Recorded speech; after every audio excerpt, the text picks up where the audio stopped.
Hi, my name is Delcion Rees-Fowling. I go by Del, and you can find me at DelEdTech on Twitter.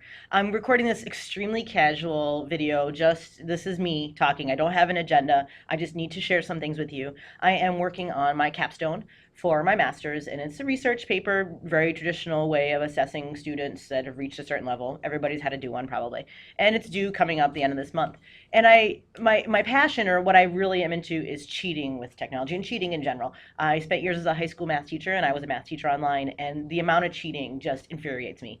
Even when I was going to school, elementary, high school, through college years, I saw cheating all around me. And cheating to me, and here's my definition, cheating is like skipping over the work struggle part to get to the end. Like, we are performance, end driven, we're the hairs of society, and people just want to get to the end. And I think it's getting worse with technology and the things that we have available. So as a teacher, what I wanted to do was record this for you to show you, if you're going to assign things that are traditional assessment, maybe adding in components that would really focus on authentic could be helpful. For example, I'm doing this paper. Maybe during, if you're assigning a big project to students, you could assign different check-in videos. Casual, maybe you could give them an agenda of things they have to do, but they have to show you that they are doing work. For example, if I pull up my Google Docs, I have this crazy list of links, which looks scary, I know, but for me they work, and this is how I process things. So you could have them show you their work. I can physically show you, and those people who know me and know that I'm like a crazy person when it comes to printing. This is the stuff I've been collecting. These are my articles, and when I have an idea, I make a post-it note. Post-it note and Sharpies. Sorry, as much as I love technology, there's nothing better than the sound of a Sharpie on a post-it note, and like ideas everywhere. So have them show you that they're getting along, they're doing their work, they're making progress. Because the night before, I could very easily go online, purchase a term paper, throw my name on it, and call it good. And that's not to fault my professor or the program, but the problem is, especially with an online course, he or she does not know my voice. So professors don't really know how students write, especially if it's not a course that has a lot of writing in it. So there's no way of knowing unless they Google search for a paper or whatever. But having a situation where all these things are available out there for students to grab and copy and do less work and void that struggling portion, anything you can do to have them show you that they're actually learning would be wonderful. So here's a little example. It's me showing you, here I am, it's April and I'm getting a lot of my paper. It's spring break. I'm in my scrubbies. I'm in my office. I tend to talk with my hands, and I talk a lot. Sorry, but and I move. Yeah, you might need Dramamine towards the end of this video, sorry. But this is just me showing you, this is things you could do and ask for your students. Yes, it's more videos to watch, or it's more time, but you're watching their learning process. Instead of doing a traditional, this is due on this date, or give them traditional multiple choice tests, or take-home tests that can be easily copied and pasted. If your assessment can be Google searched and answers are found, and copy and pasted, it's not authentic. And I'm really, really pushing teachers to change it up. Let's go for authentic assessment. Let's make sure that our kids are learning, because the part about school, or the idea of learning, is learning to learn, like how to go from A to B. In mathematics, just getting that x equals 7 doesn't mean squat. You need to know how to get there.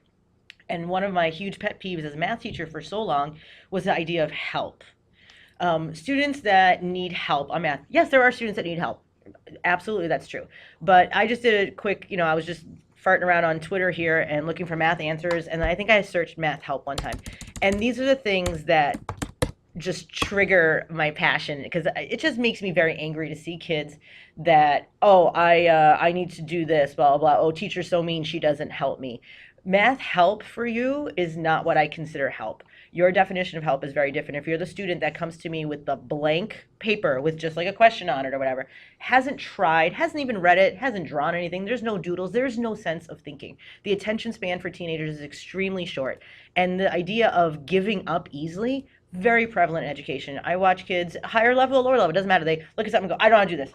And then they shut down. They're completely missing the learning process. They want help, which is you guide them through, help them, and some teachers will even just do it for them. Sorry, not a fan of that. I really want math teachers and all teachers to find ways to make authentic assessment. Really know if your kid is learning, really know how your kid is doing, and bring in parents to this conversation. There was nothing more annoying to me than when I was a teacher and I would red hand kids blatantly cheating, copy from the internet, copying each other's answers because they all had like the same wrong steps, things that you knew as a teacher, especially if you knew your students, like, yeah, no, not happening. And the parents, and how angry they would be at me for catching their child cheating. So this message, I guess, goes to teachers. I want you to consider authentic assessment. It goes out to students. Like, come on, you got to show you're doing something. The point is to learn. The point is to know how to learn so you can always go back and access your information later. If you learn it once, it's easier to go back to it. If you never learn stuff and you got by school from cheating, I am so sorry for you. I'm not sure what's going to happen.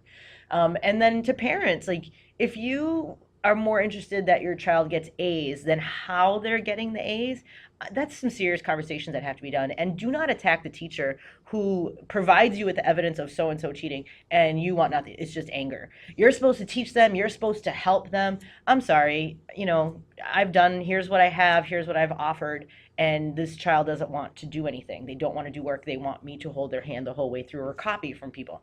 So these are important conversations that have to be done with community, parents, your school. Every school has some type of honesty, integrity policy, but I really, really want you guys to think about how you assess your students and how you can add in authenticity and authentic parts to it so that you can really see if they're learning. Thanks.